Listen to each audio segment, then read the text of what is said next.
54 нестандардни депонии распространети низ целата држава ги трујат македонските граѓани. На тие места се носи отпадот од општините. Една таква е и дивата депонија Буково, каде Охрид го депонира сопствениот смет.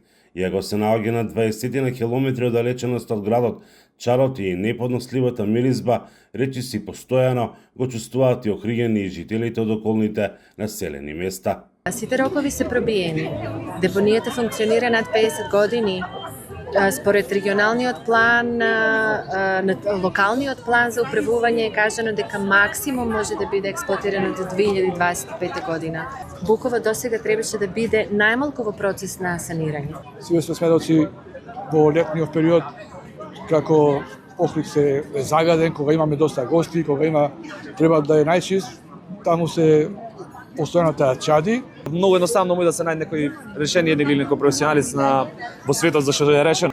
Се ние само треба да видиме кој го направил најубото решение и да го ископираме решение. Али последниве 10 месеци, од јануари месец, навака депонијата не е опште изгасната. Чим доле од запад према исток, во Крушево се живее топше. Магла е чиста магла. Ево јас сум разболен. На плуќата сум разболен, само по доктори не одам, се е загадено.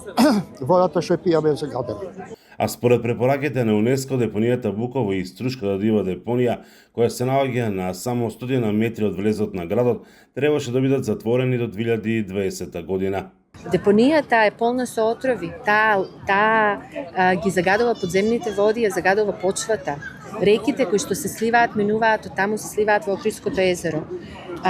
Почвите од кои што на кои што одгледуваме зеленчук, овошје, тие отрови минуваат и ги загадуваат тие почви.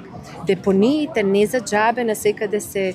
Таа е во еден од регионалните или националните планови категоризирана како високо ризична депонија. Поради ова, 50 на невладени организации ја покрена иницијативата Збогум Буково, со која од надлежните институции бараат титно затварање на депонијата и ургентно решавање на проблемот со изградбата на регионалната депонија кај општината Новаци, каде населените места од југозападниот и пелагонискиот регион треба да го транспортираат отпадот. Проблемот се уште не е решен, тапка во место, меѓутоа здравјето на граѓаните не може да чека, а сведоци сме дека отровните чадови речиси секојдневно стигнуваат и до градот, но и на ресенска страна.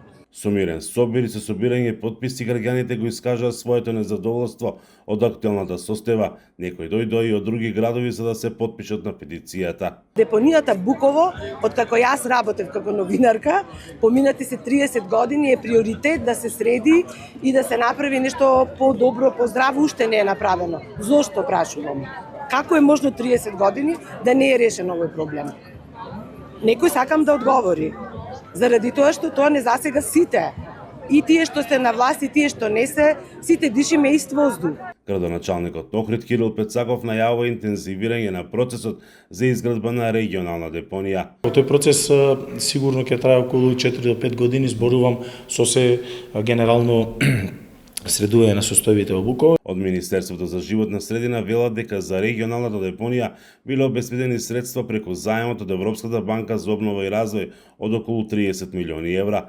Пред крај била подготовката на тендерската документација и од ова најскоро време ќе се објават тендерите за градба на депонијата и претоварните станици. Инаку Скопската депонија Дрисла е единствената стандардна во земјата. За Гласот на Америка од Охрид, Вики Трајковски.